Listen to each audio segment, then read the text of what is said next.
Alright, so here we are. Talking about the Constitution. We talked about the Bill of Rights, the structure of the Constitution, the other amendments. Well, let's start putting it all into motion here. Particularly elections. There's a whole lot of election stuff going on this year. It is an election year, so it's you might have heard about it. It's been in the news a little bit. Where we stand so far.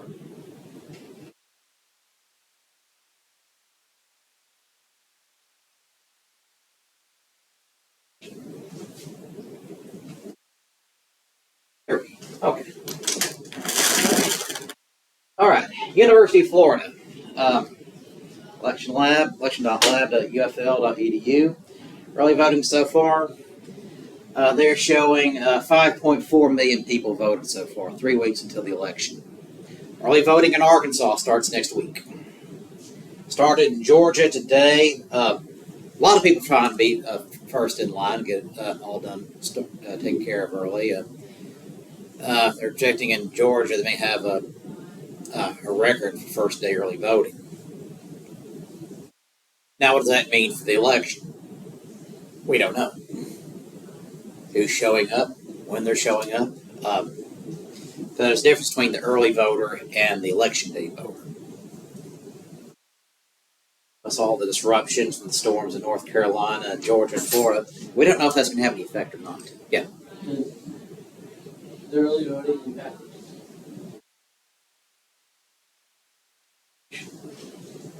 Votes are counted or the alternative. Depends on the state. In some states, you can start tabulating early votes the day of, like 8 a.m. that morning. Some states you can't, that's including mail-in ballots. Some states you can't start counting until the regular polls close at 7 or 8 o'clock, whatever time they decide. Arkansas is unusual. We decide on 7:30 as the closing time. Not a lot of them go half after the hour. All it can basically do is kind of give some vague guesses, but not really. Just there doesn't seem to be a lot different from this election from the last election in terms of who's voting where so far. We can't really determine any kind of real trends at this point. Nothing seems to be out of the ordinary compared to 2020. That was a close election. In-person early votes, 965,000. Mail ballots returned, 4.4 million out of 54 million requested. That's something the parties are doing right now is they are working their tails off trying to make sure that whoever requested their ballots, making sure they mail them back in. Notice that number's a lot higher than it was last week. A lot of people just kind of waiting for the request of the ballots. They're waiting for them to show up, or waiting to decide who to vote for, just waiting to fill it out and send it back. And some of it's still in the mail.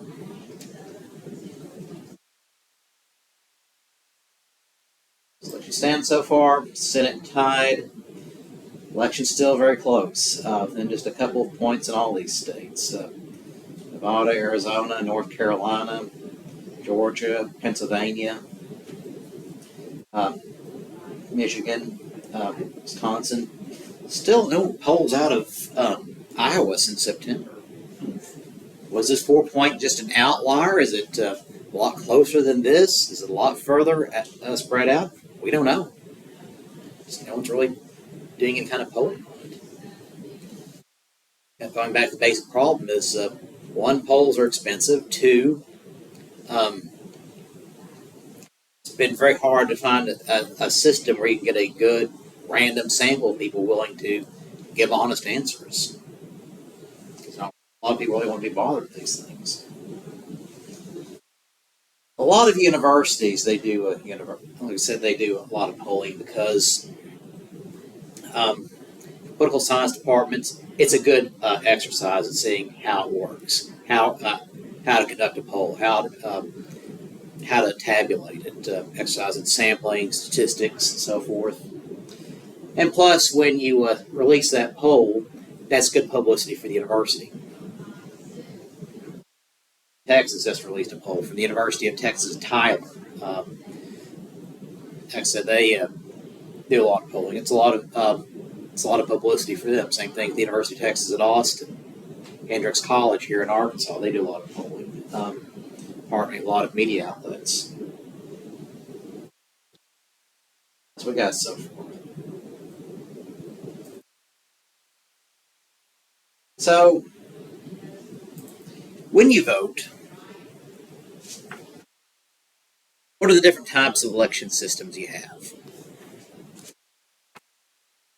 Well, first you got style ballot.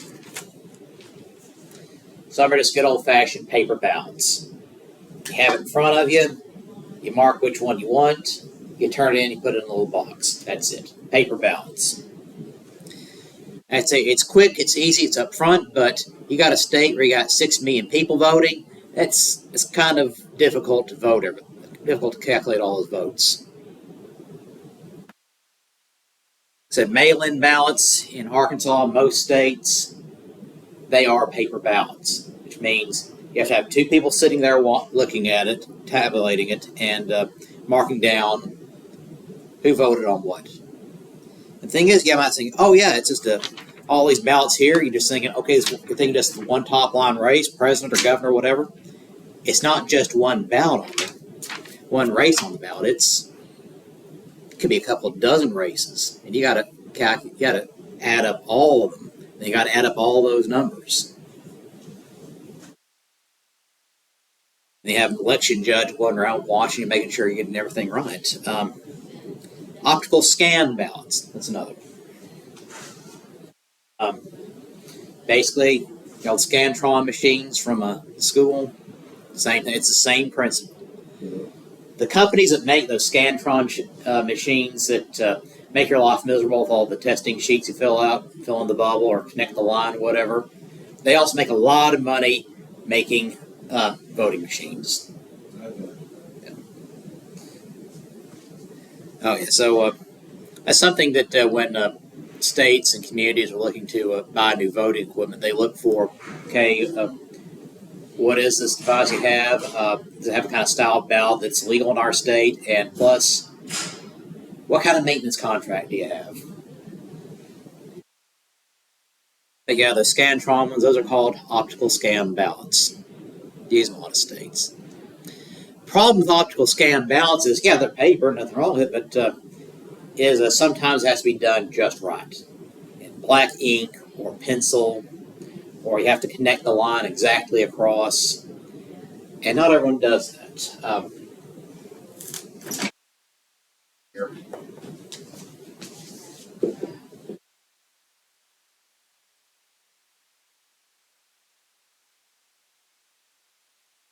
Sometimes it's fill in the bubble just right. And for the machine to read it, has to be in the kind of what is designed to scan. Pencil or black ink or something like that. It has to be filled in completely. So sometimes, yes, or it has to be connect the line. Candidate A, B, or C, connect the line here. That's the way it was in Texas. So you can't just check or X, now it has to be straight across. And sometimes they have to have election judges go through it and say, looking over everybody and say, what is the intent of the voter here? If you put a check mark here, does he really want voter A? And then sometimes they have to, the approval, fill it out before them or decide voter intent not clear, so toss it out.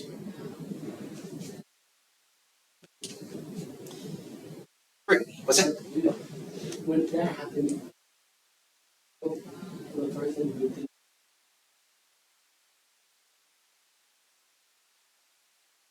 no, they don't. You get basically one chance. But here's the thing. You come in and you vote. Suppose you have like a paper ballot or a computer ballot and you mess up. You just raise your hand, whatever, and they'll get you a fresh ballot. You get a do-over. Many do-overs as you need.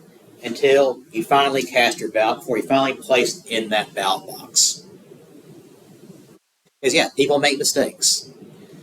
Because, well, especially with optical scan here, because, well, your hand's shaking, or your ink runs out, or you misread the line, or you're just nervous because all this line behind me, oh my gosh, who am I going to vote for? Weird things like that happen. So it is state law here in Arkansas is, yes, you get a do-over. But once it's cast, can't do it.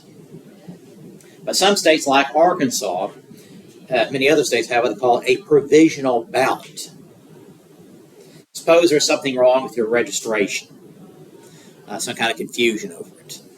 You can cast a provisional ballot, which is, they put this in a separate pile, and then the election judges go through it.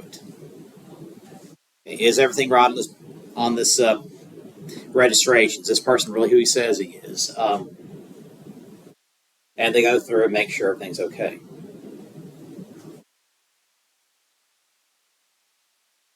Punch card ballots. This was an early form of electronic voter tabulation. It became really popular among states in the late 60s and 1970s. Because 1960s, 1970s, computers were still in their infancy. Most of them basically were just giant calculators. And but they were very good. They could add much more quickly than people could by hand. So what people do is these punch card ballots is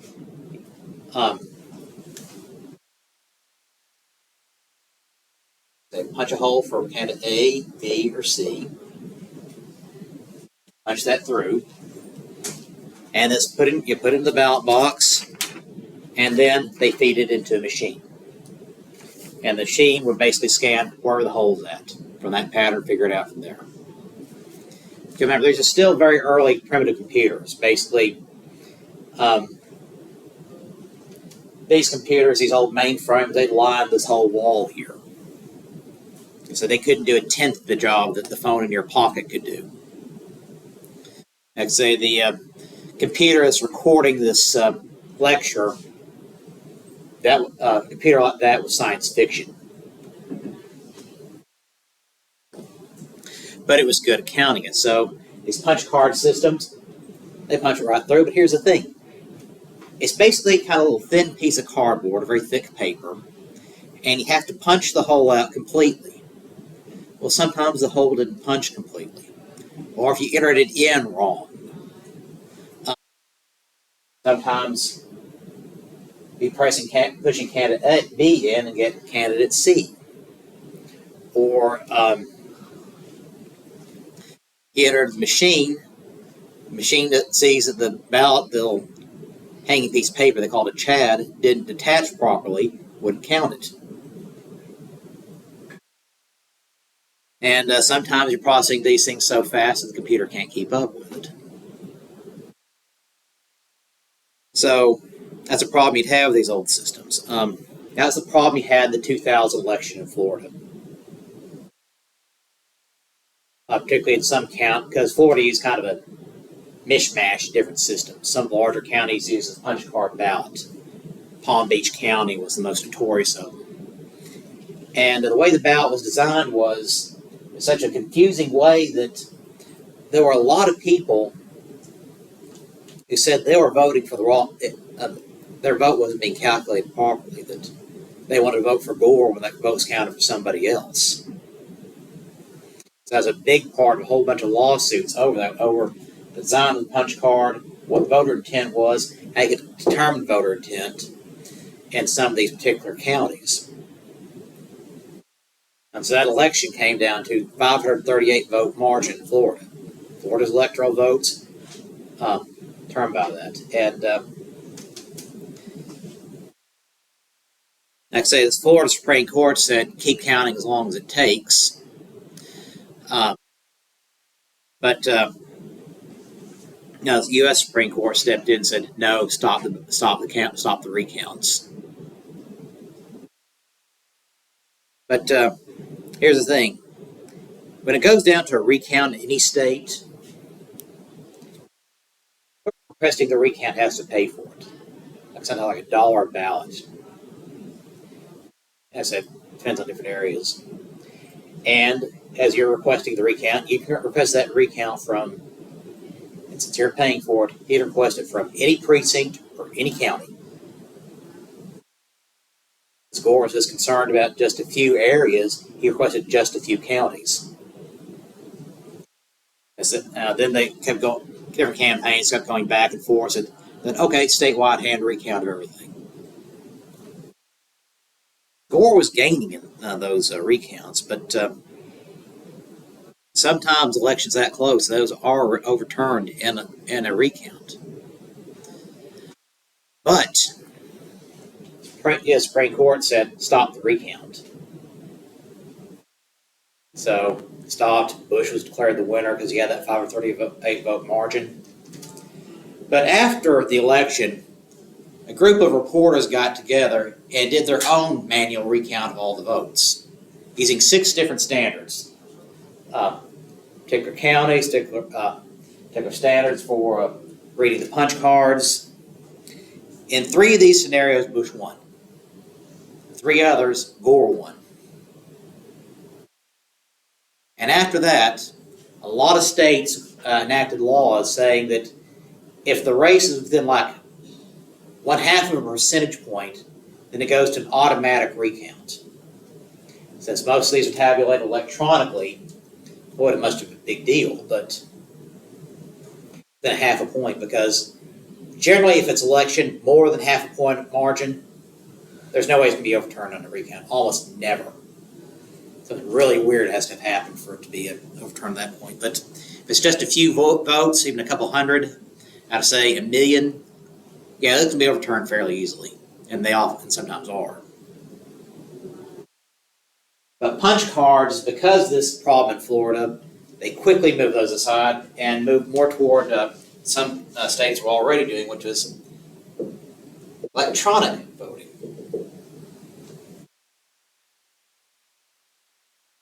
Basically, go to computer and just a giant touch screen system. They have that in Arkansas now in Union County. You go to vote. The election starts next week on through November 5th. You get to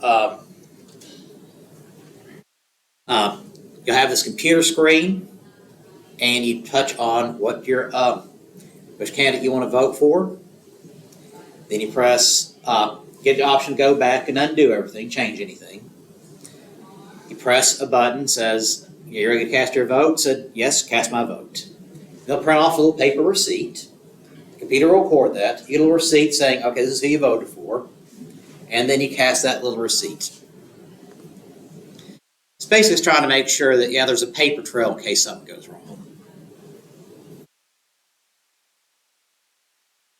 But a lot of states have some variation on this touchscreen electronic voting.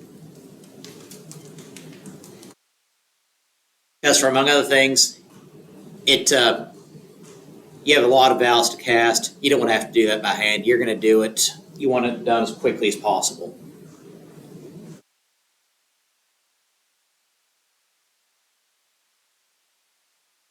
So let's go to that. What does a ballot look like in Arkansas?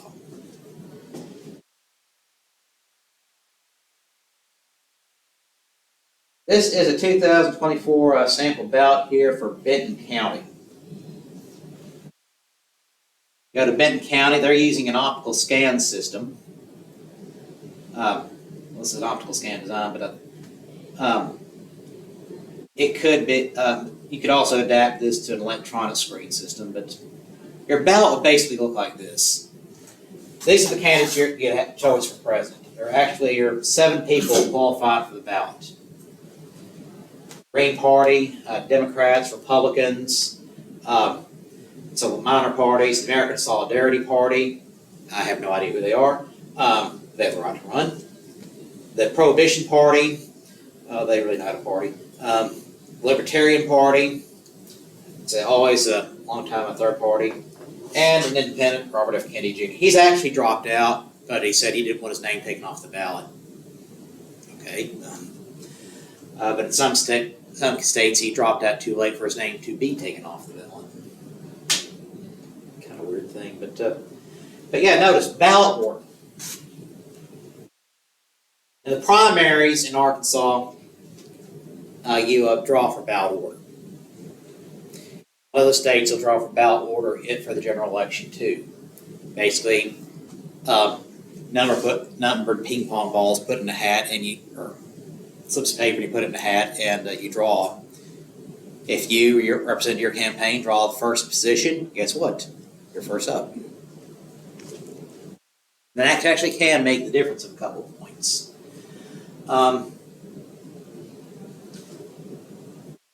Does that mean Jill Stein's going to get a whole bunch of votes because she's on top?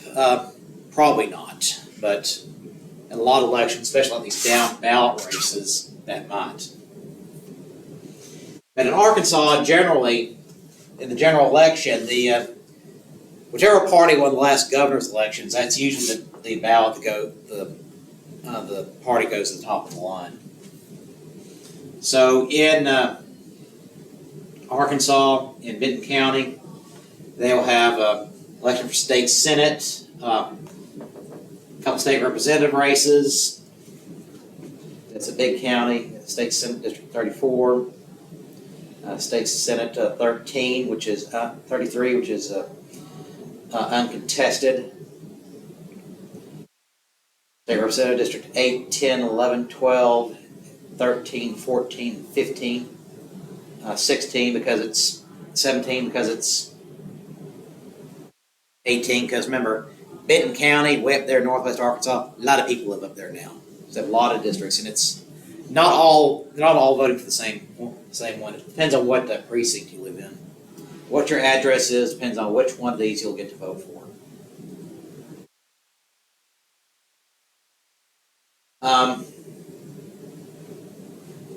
But may notice here, I'd say State Representative Britt McKenzie, Senator Jim Dotson. In Arkansas, if you're an elected official, you get to put your title with your name on the ballot. In Texas, they'll put a little I by saying you're an incumbent. But if you're running for an office, say state representative, and you are the state representative, you get to put that up there. And sometimes, yeah, that can give a little bit of advantage in an election. Especially see it a lot when a lot of higher ballot races. There's an election for state treasurer. Secretary of State John Thurston. He's not because he's currently Secretary of State. He's running for state treasurer because the state treasurer sent down. He gets to put his title up there. So, you have Michael Packo, the Libertarian, John Pagan, the Democrat. Judicial election for state Supreme Court. This is for Chief Justice. You have two sitting justices right now. They're running for the position of Chief Justice. Does it make any difference on that? Well, Chief Justice basically gets a little bit more say in how it's a little more prestigious, a little bit more money, but also you get a little bit more say in how the courts are run overall. But two sitting Supreme Court justices are challenging each other, Justice Rhonda Wood and Justice Karen Baker. So you're going to have a woman as Chief Justice of the state Supreme Court, no matter what happens. It'll be very, very interesting here. How do you get something like sampling? What's that? How do you get a sampling? In Arkansas, what you do is just go down to the county clerk's office. They'll have sample ballots printed. They can give you one to you for free. Also, the county election commissions, they are required to print sample ballots in the newspaper, if your county has one. Also, some counties, like particularly Benton County here, they will have those online. So vote.bentoncounty.r.gov. That's what they got here. Justice of the Peace, that's your county commissioners.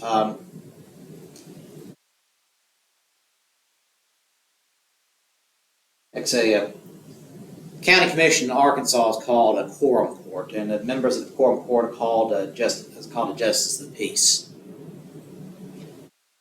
In Texas, a justice of the peace is it's just a small claims court judge.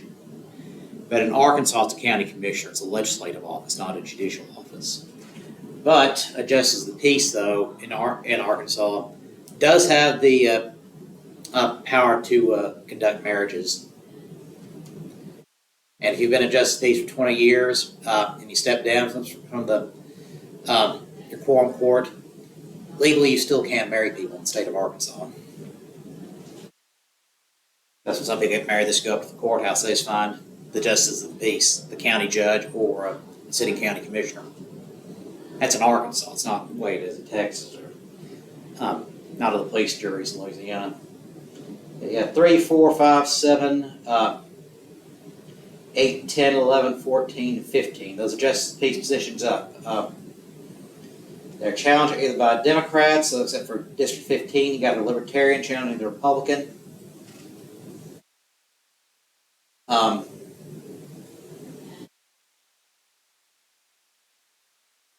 Unopposed candidates.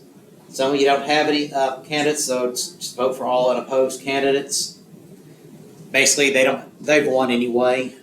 They don't have any opposition to the general election, but their names basically are on the ballot. They're unchallenged.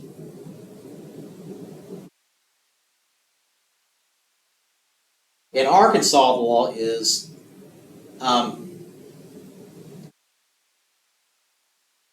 that county circuit clerks, they have to be on the ballot, whether unopposed or not, every other year when they're elected.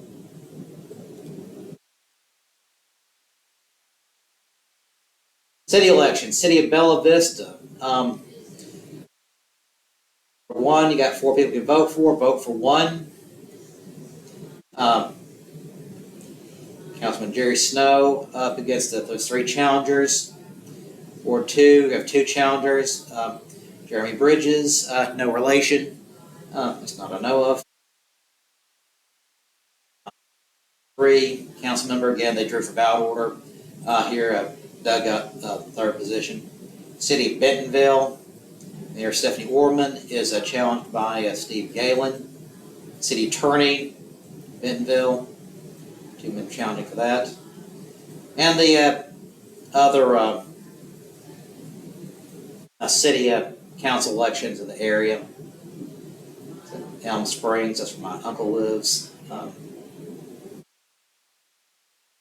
But all these after president you see here, these are all what they call down ballot races. Congress, 3 people running for Congress in the 3rd district. Steve Womack, the incumbent, challenged by Caitlin Draper and Bobby Wilson, Democrat and Libertarian. State rep, state senator on down, county, local office. These are the down ballot races. Senator and so forth, Gravette, E Ridge. But then you get to the very bottom of the ballot. You're page 4 of 8 here, and this is the sample ballot. Special election from Siloam Springs. They can have Sunday alcohol sales. That's a big deal in some cities. Yeah, people doing plenty of drinking on Saturday night and Sunday. Yeah, they are, but they can't buy anything on Sunday.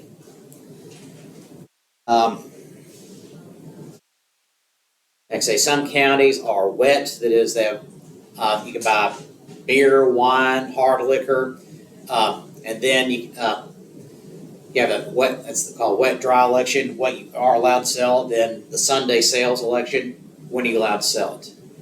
Like Little Rock, Classic County, buy anything you want 7 days a week as long as you're 21.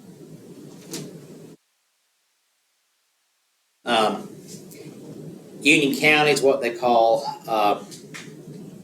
is wet.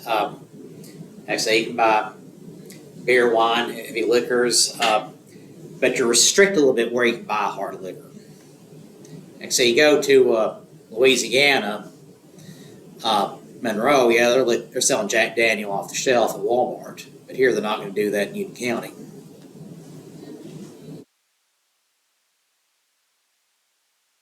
But some counties are dry, like Columbia County. It's long been a dry county. No alcohol sales at all. So you basically have to go to Union County. But then Sunday alcohol sales, that's another thing. They want to buy some beer to watch the football game, or just have a drink with their the restaurant after church. Or they just want one just because they want one. No reason at all. But some people say no alcohol sales on Sundays. Some cities say yes. And whether you're a damp county, limited alcohol sales versus a wet for full alcohol sales versus dry none, those are usually called local option elections. Arkansas, Texas, Louisiana, local options. Sunday alcohol sales, local option. Siloam Springs, they going to go yes or no? Who knows? On Siloam Springs, annexation of territory into the city. They're expanding the city limits. So people ask, is that a good thing for Siloam Springs or not? Some people say yes, some people say no. But you got to remember, annexation issues, this is more of a local issue, it's more than just a question of do you move the city limit sign or not. It's how are you going to provide services, city services for those new areas you just brought in, like sewage, water, police, fire departments, so forth. Sometimes these outlying areas already are kind of contracted out already, so not much big deal for police or fire services. Sometimes a little bit more one. It's how it affects the tax base and so forth. Plus, that's more streets the city's got to pave. Springdale, unopposed for mayor. Springtown, open seat for city council. Board of Trustees election, Northwest Arkansas Community College, Zone 6, Zone 9. School board member, Bentonville. Village tax election.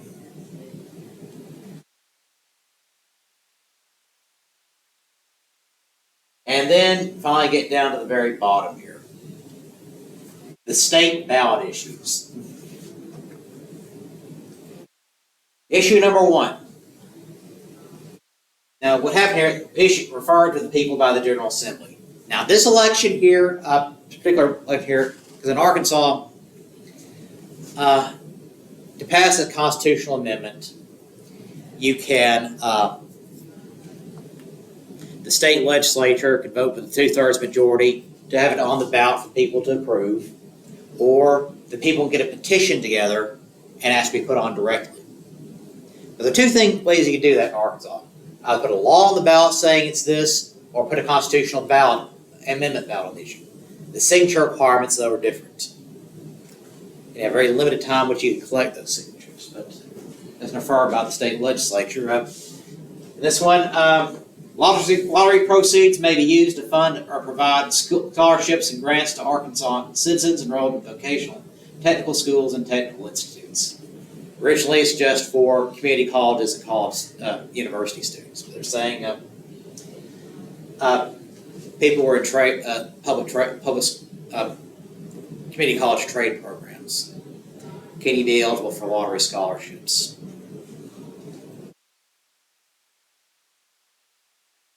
That's Arkansas. A lot of states, they tie their lottery money to schools or scholarships. That's why they call it the Arkansas Scholarship Lottery. Issue 2. If you're anywhere near a computer or TV set, you'll hear all about this one. It has to do with casinos in Arkansas. And because there's a lot of money in casinos, a lot of people want to make sure those money, casino money keeps going. That a lot of people kind of get their little whatever off the top here. The mob involved in casinos? No, never. That's what this is all about.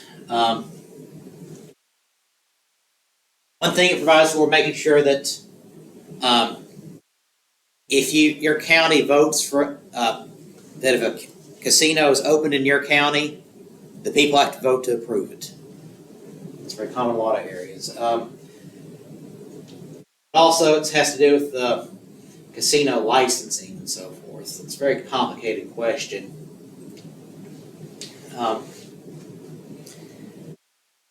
But yes, a lot of tax money from a lottery, from casinos, that does go to state services. But if you want what goes with it to go along with it. But also, let's talk about shutting one casino down after this one. But suppose you work for one of the other three casinos. You got one of the other three casinos in your community in Arkansas, say Pine Bluff. Do you want the extra competition? Not necessarily.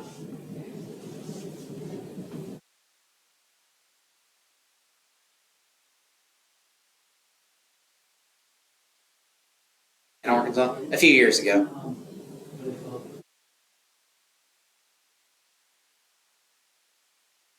They have casinos in El Dorado? No. No, what is that for? Would it allow for casinos to be in El Dorado? If somebody wanted to build one here and the people of Union County voted for it. That's what this amendment says. If somebody wants to build one here, the people would have, the count of Union County would have to vote to allow it. But I'm not sure it's something like that would pass in Union County.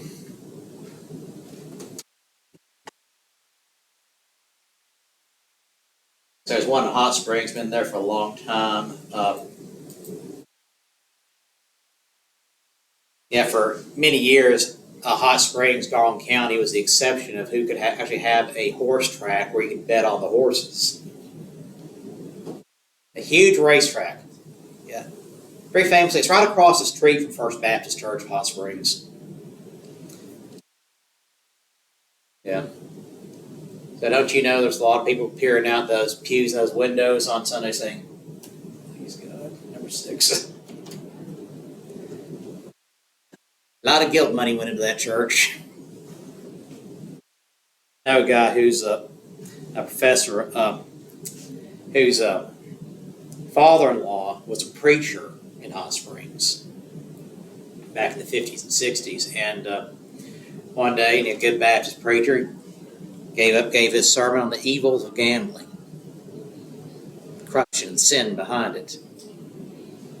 Good old Baptist sermon, pounding the Bible, fire and brimstone, crowd left feeling good. He said a few days later, a few of the boys from Kansas City or wherever came by to visit this preacher and tell him they did not approve of his sermon and wanted to keep the gambling going in Hot Springs. So even up until recently, they've got a lot of that going on. People trying to strong arm people over gambling. But one thing you have to remember about gambling, with the horse races, the casinos, the lottery.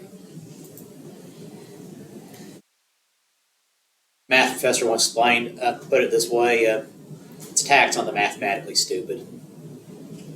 The odds are against you. Odds are you are not going to win the lottery. 100,000 or a million to 1.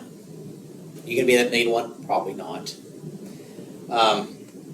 Casinos, horse tracks, they're designed to bring you in and keep you there and spending as much money as possible. It's the reason why they don't lose a lot of money, because the odds favor the house. The odds of you winning are actually very small. They keep you in there for for the excitement, make you keep spending money. Very old movie, Casino.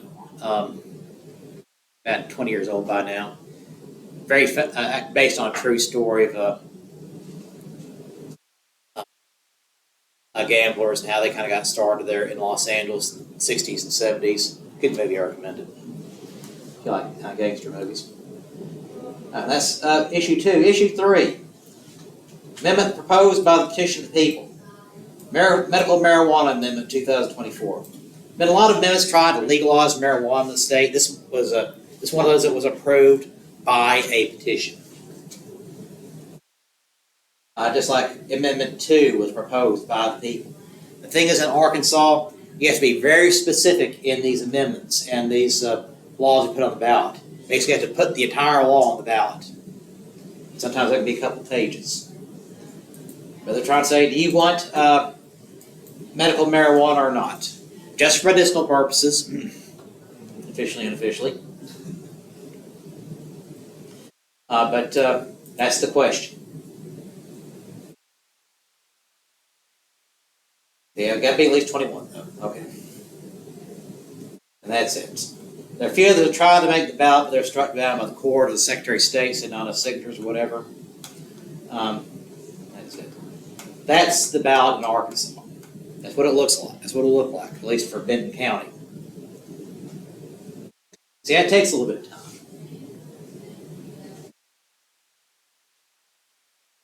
Now, in the United States, the way we vote is system majority vote. Either get the most votes. It is just simple plurality. Most votes wins. I can see some of these races here. You got 3 or 4 people running for whatever. If you got 34%, everyone else got the combined. The other opponents got 33 and 32%. You'd still win with just 34% of the vote. But in other states, you have to get 50% plus 1, majority.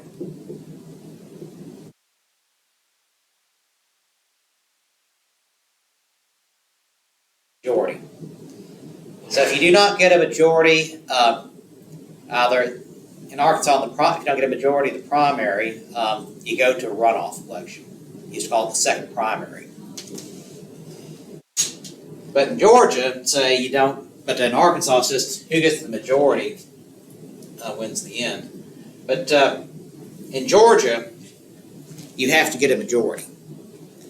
So for everything from U.S. Senate down to City Council in Georgia,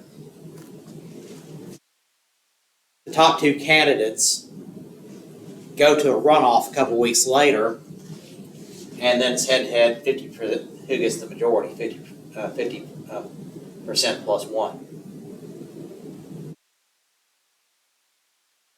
It's a system called first past the post. Political science just sometimes calls what it's called in some other countries, but basically, who wins? Whoever gets the most votes. Now, in some countries, they'll go by proportional vote. Basically, you're voting by party, and you're electing a slate of voters, not just any one particular vote. And in the United States, people, like say here, they may jump around a lot on the ballot. They vote for prohibition for president, but Democrat for state senate, and Republican for state representative. Some will just vote a straight party ticket. So they want the Democratic candidate no matter what. They want the Republican candidate no matter what. They want the Libertarian candidate no matter what. They'll do that. But it's a majority vote. And they identify the party. You're not necessarily electing a slate, unless you want that. And there's another part of that here.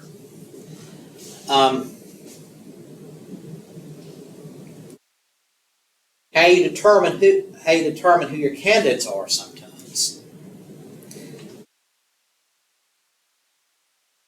Go here to Alaska. They have an interesting system here that is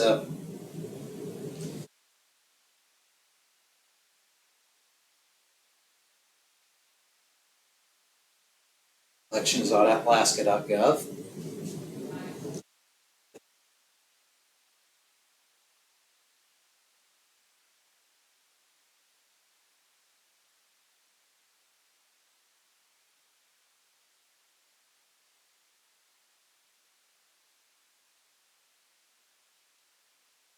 Now, in some elections in Alaska, particularly their primary elections,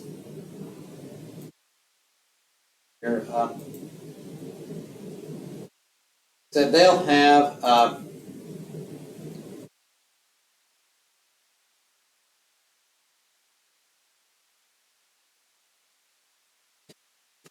special system where basically they call it ranked choice voting, sometimes called instant runoff voting.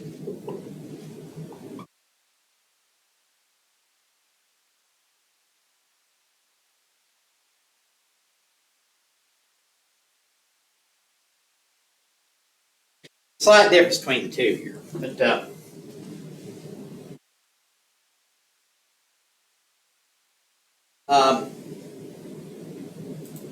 got House District 1 here. Re-election. Now, what they'll do here, say State Representative District 1, is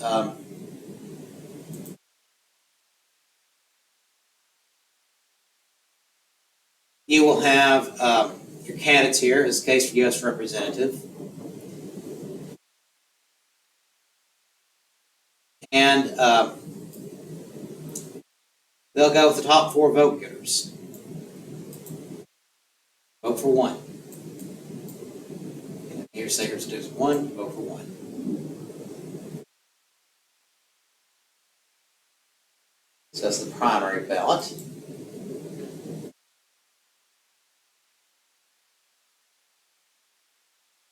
Here. And so you have your nonpartisan top 4.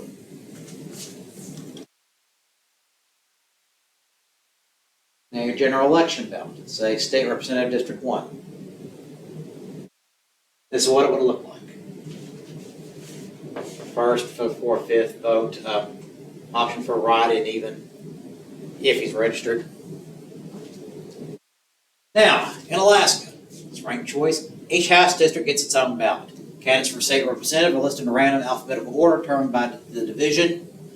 Candidates for State Senate are listed in the same random alphabetical order in odd house districts, and they rotate even house districts so that the candidate at the top of the list drops to the bottom of the list. Go back and forth.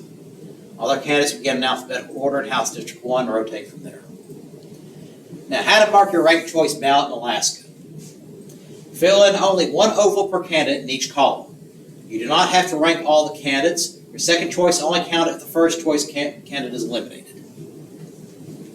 So suppose in your ranked choice system, your first choice, in this case, Tiffany Straight was our sample ballot. You vote for her as your first choice. She gets 50% right off the bat.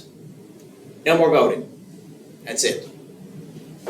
But suppose out of these 4, she gets, say, 25%. And then you go to your second choice.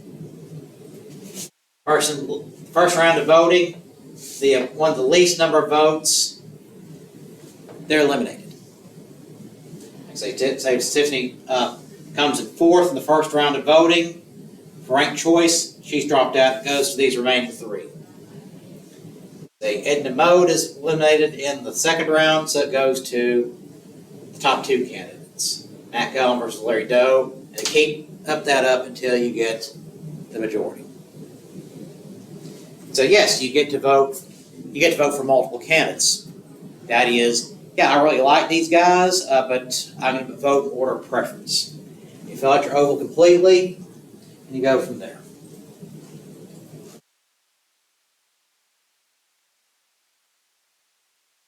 And so what ends up happening is, if you really, really don't like a candidate for a particular party, that's your 4th choice, or you're not voting at all for them, well, that means in your second choice, those votes all kind of add up together with your first choice. So let's suppose Tiffany Straight here, your first choice. And Mac Allen, okay? Ed is eliminated. Your choice is between Larry, Mac, and Tiffany. Well, all of Edna's votes then will go to whoever all Edna voted, whoever Edna's next choice was, whoever the second choice was. Supposing Mac is eliminated, then this person's vote will go to, second choice vote will go to Tiffany. Kind of adds on top of that, kind of pancakes on top of it. Kind of a cumbersome, confusing system. They don't have in a lot of states. They have it in Maine, they have it in Alaska, they have it in New York City. But a lot of states like Georgia and like Arkansas, it's easier. Let's just have a runoff election, see them head to head, see how it goes. Because you saw with the Arkansas ballot here, 8 pages of voting. You're worn out after a while. That gets us to another phenomenon here.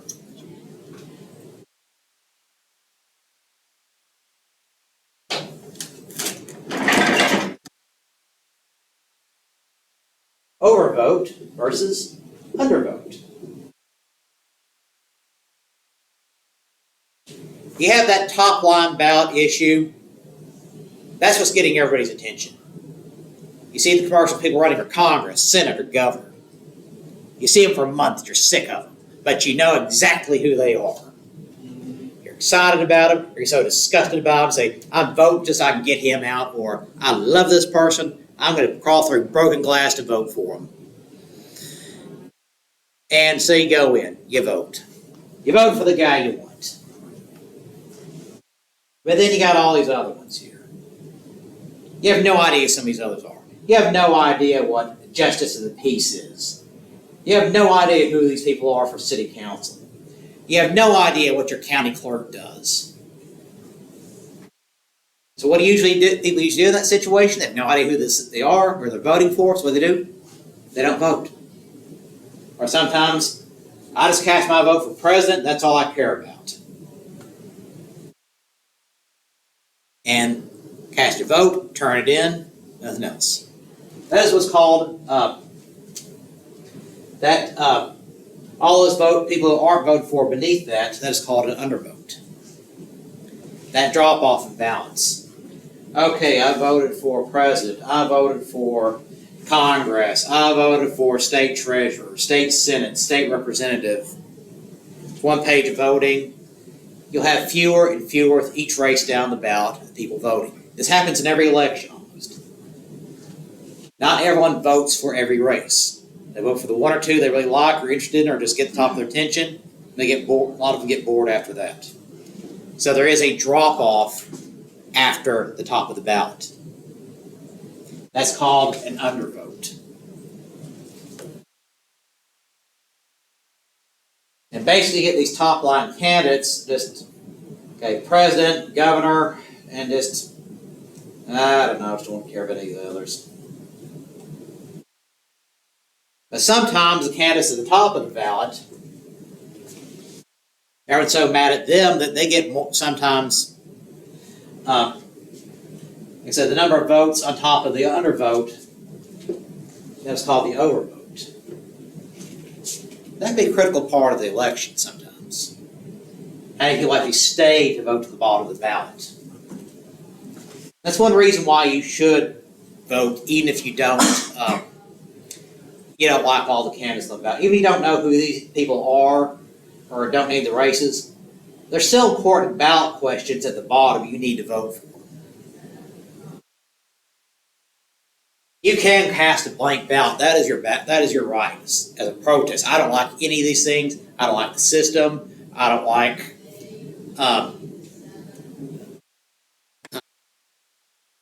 the Cowboys losing for whatever reason. Cast a blank ballot. But if you skip a race because you don't like the candidates, that's your right too. You can protest. You can cast a blank ballot or skip the vote as a protest. That's your right, but. Always, though, there's election issues here at the bottom. Like, for example, in Bentonville, school tax rates. How much are we going to pay in property taxes? That's a question that affects your pocketbook if you're living in Bentonville. You should have a say in that. Sales tax elections, those are very common in a lot of communities. Property tax elections, very common in a lot of communities. That's money out of your pocket. Do you want to spend that, yes or no?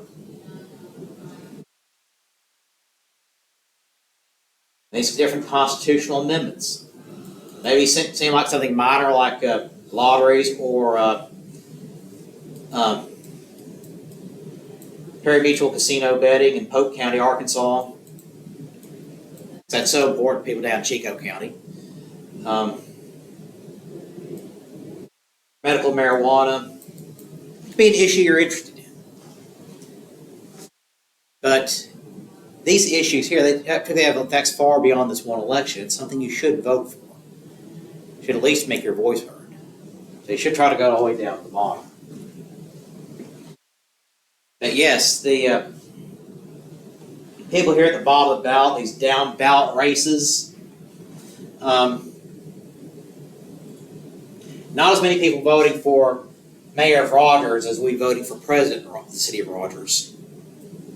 Even though that is a very important election. Who's going to be your mayor? Who's going to be signing the paychecks?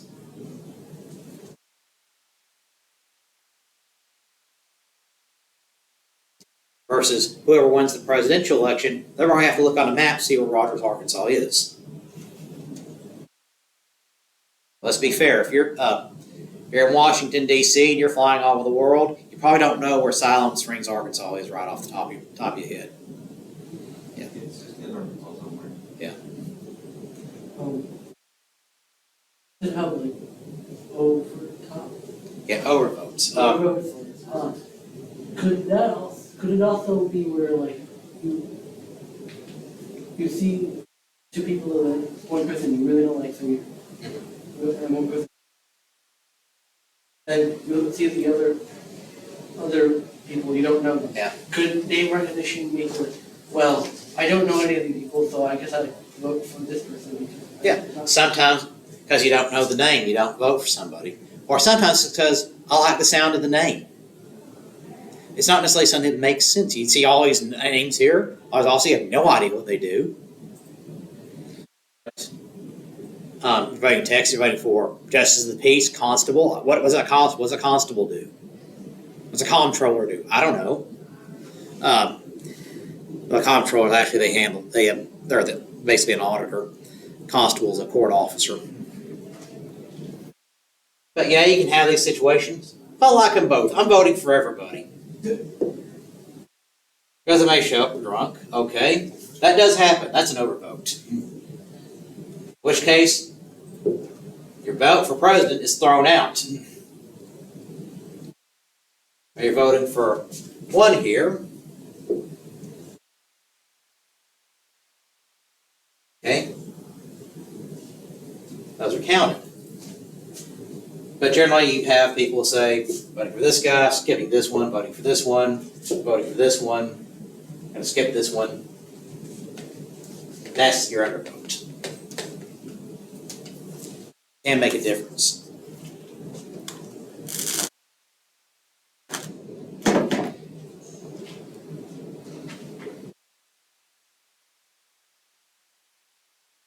So, ranked choice voting. So you've seen the ranked choice ballot in Alaska. It's confusing.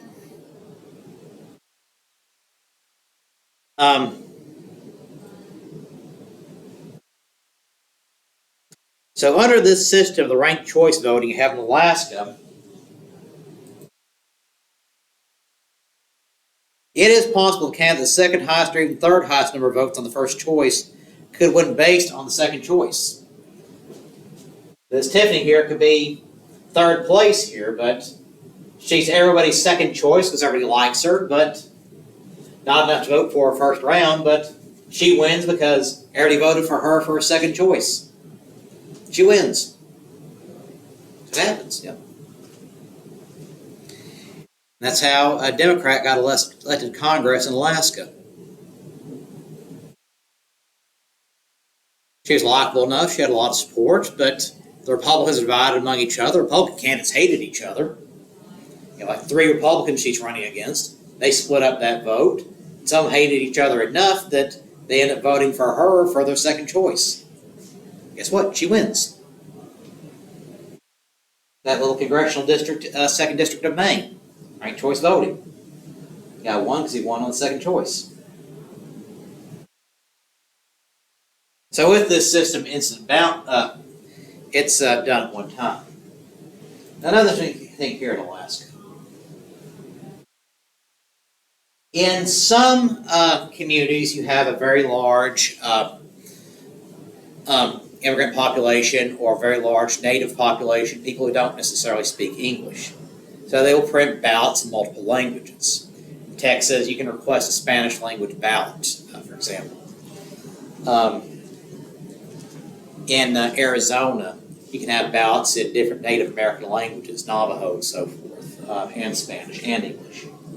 And same thing here in Alaska. You have a very large Filipino population, so you have a ballot can be in Tagalog, and several Native American languages. Chavak Kupik, Northern Inupiaq, Nunavak, Kupik, and so forth. That's what it would look like.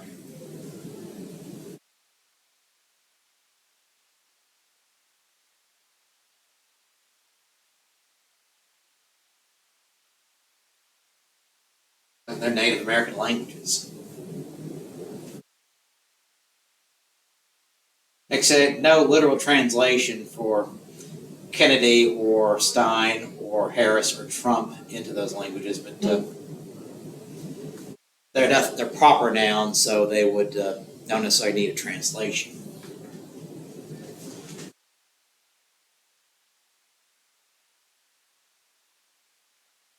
Ami Antanakak, that's the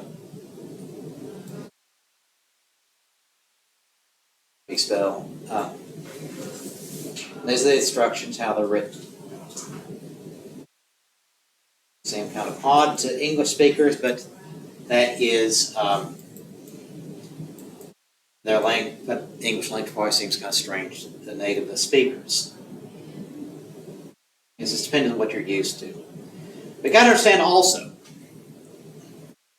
it's your right to request a ballot in a different language. We don't have an official language in the United States. You can come and speak whatever you want. And you're trying to learn English, and you can't really learn it from Americans very well anyway. But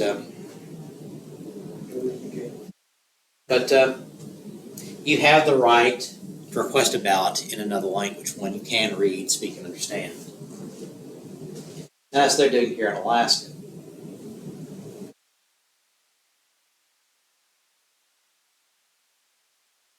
Crystal Bay Yupik,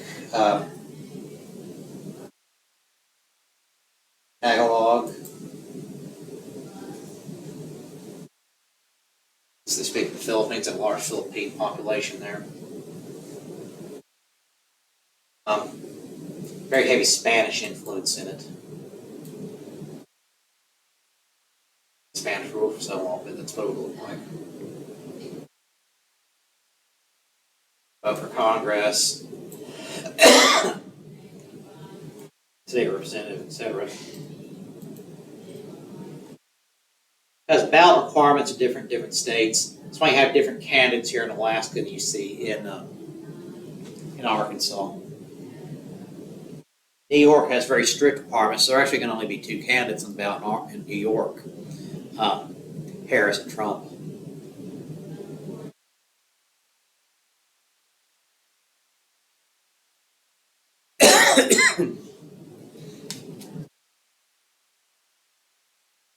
The interesting thing about Nevada elections, Nevada's always fun. You get another choice in your ballot. You don't have the majority vote. You have a majority vote system. You don't have ranked choice, but you always have another option on the ballot, which is very famous: none of the above. Vote for none of the above. Everybody's favorite candidate. Because sometimes it's different from ranked choice, where you get your most favorite down to your least favorite. You got the two candidates, and do you hate both of them equally? None of the above. What happens when none of the above wins? And that does happen. They start over. After a new election.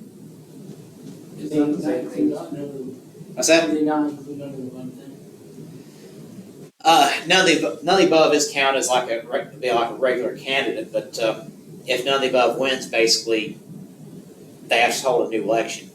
Like allow new candidates to file for that election. They hold a special election. Does it happen? Do They still have none of the above. None of the above by state law in Nevada is always on the ballot. So, and, one could always, None of the above can always win for every race. like, if it could it keep on going until, like, It could. Yeah, theoretically, you could vote absolutely everybody out of the office in favor of governor, lieutenant governor, state senator, and mayor, none of the above. And it goes on indefinitely. Could it happen? Yes. Has it happened? No. But you have those nihilists who just want to tear the whole system down, and you've always got that hope. Same thing as just not voting. No, because not voting, Well, still somebody wins. I mean, like, not, instead of not voting, like a blank ballot. Like, A blank ballot? yeah. It's different because you're saying, I'm specifically rejecting these candidates. Blank ballot just says, I'm not voting. Just says, I'm here to participate, but I'm not endorsing any candidate. I don't even want none of the above. Especially common, the blank ballot is very common in countries like Latin America where you have no faith in the electoral system. Basically, you just showed up, you're mad, you just, fine, blank ballot. Because in some countries you are required to vote by law. Yeah. The United States, it's a choice. But yeah, none of the above.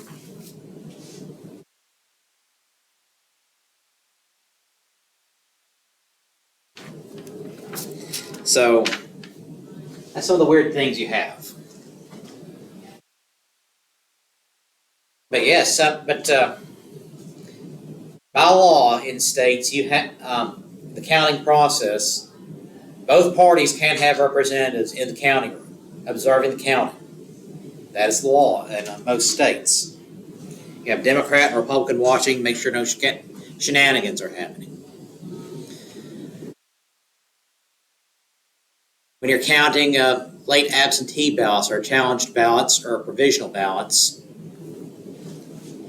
you can't, that is open to the public, but the public has to sit back and just, the candidates involved can, they can watch the proceedings and witness it.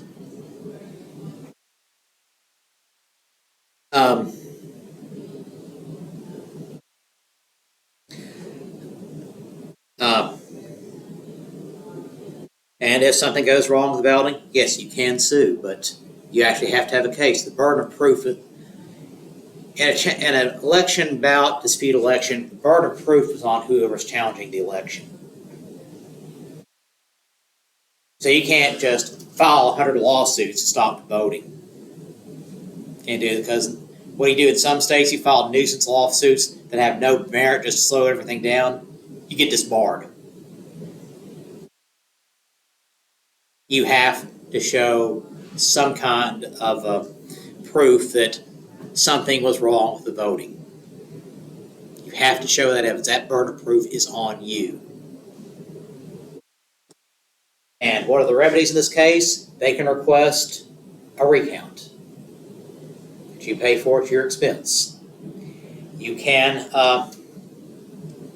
you request that certain ballots be challenged and thrown out? Yes, but that has to be done on election night. Say, this person voting here, he doesn't live in this precinct. He shouldn't be able to vote. So that's what they call a challenge ballot.